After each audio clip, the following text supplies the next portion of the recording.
I want to talk about something I found on our trip to Peru. The meaning of happiness. We went up into the mountains to work with some people who were descendants of the Inca.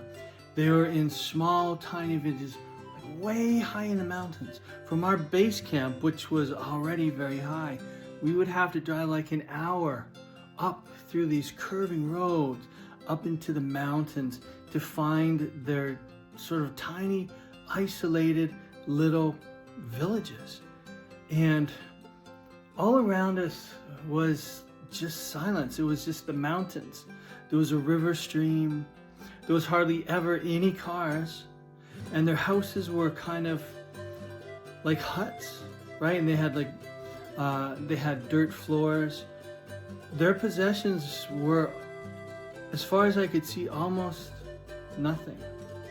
And there was a school down below, and it would probably take about 2 hours for a child to walk to. And the school had about 40 students in it. And so some of these students walked 2 hours every day up and then down, or down and then up the mountain to get to school. A couple of things that I saw that just blew my mind. One was, I remember there was no washrooms. That's one of the things we were doing, was adding washrooms to their little homes.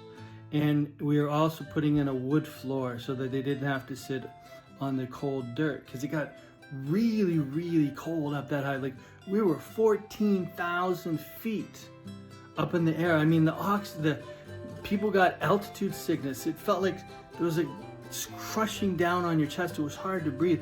It took a while to get acclimatized, and we're like hammering and sawing it. It was like hard work. So there were no washrooms, but one house had a washroom. And this fellow, the nicest guy, always had a smile, never any stress, and he would let us come and use this washroom. So one day, I walk down the road from the house that we're working on. I go there, and I see this guy just sitting, and I don't know, it's hard to tell his age, but I'm figuring he's got to be at least in his late 70s, if not early 80s. Still seems so, fit, and spry. And he and his buddy are just sitting side by side. There's no chairs or anything. They're just sitting on the ground, leaning up against the hut.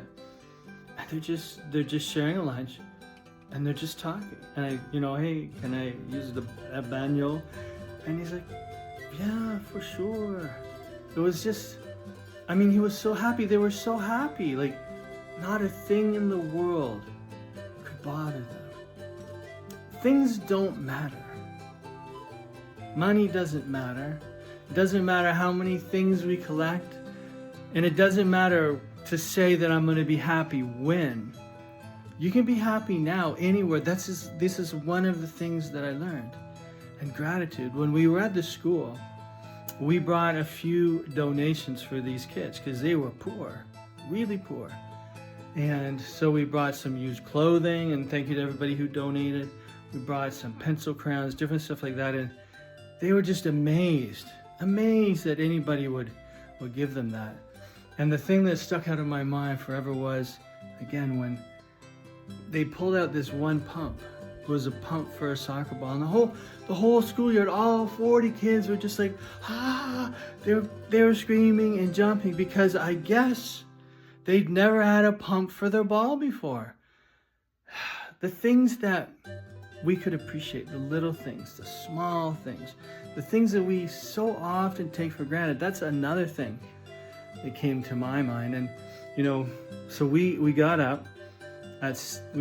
Breakfast was at 7. We were on the bus by 8.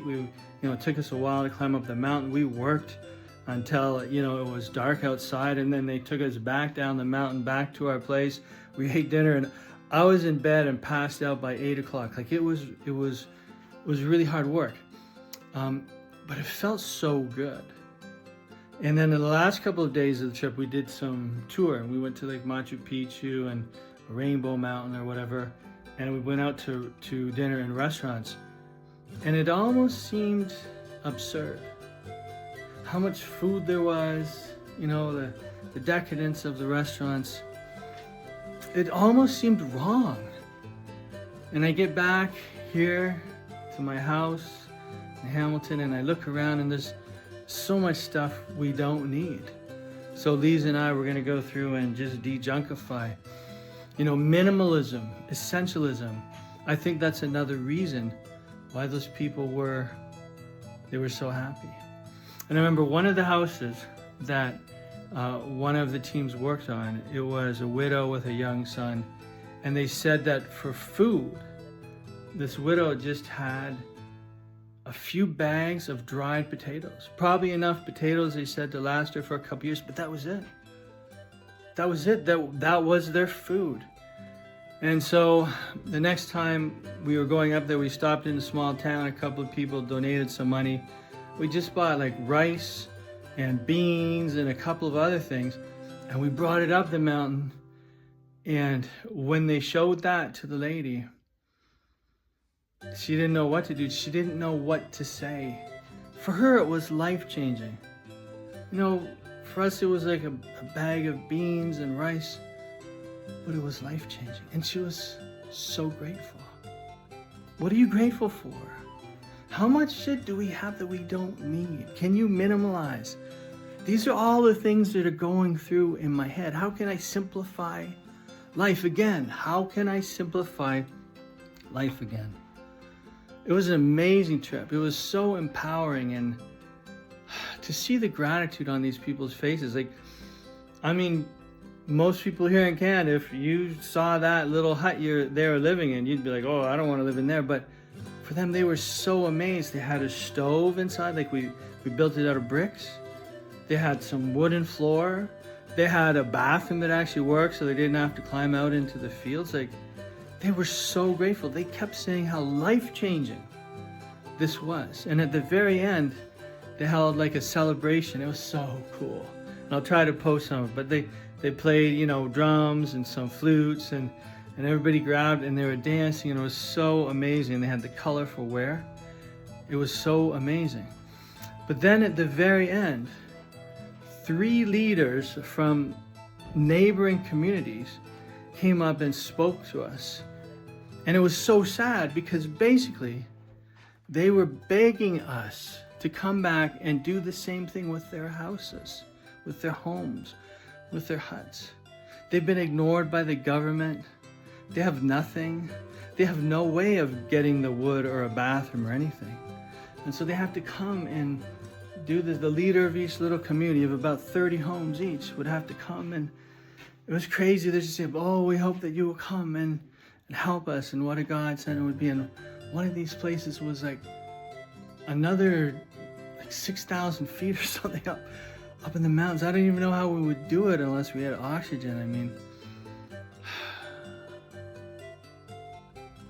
they were still so happy, and they're still so full of joy. And even though it was their neighbors that got their houses done, they were so excited for them. I don't know. This blew me away. This mission trip down into Peru. And the things I saw, I mean, it's gonna change me forever. So I just wanted to pass this along, and so many people are anxious and depressed and unhappy. And the fact is, we have everything we need right here inside our heart. And it taught me about friendship, about love, and about connection, and about community. It was beautiful. So I hope that you have an amazing day, right? And I'll try to post some of the very colorful outfits and stuff that we saw. Peace.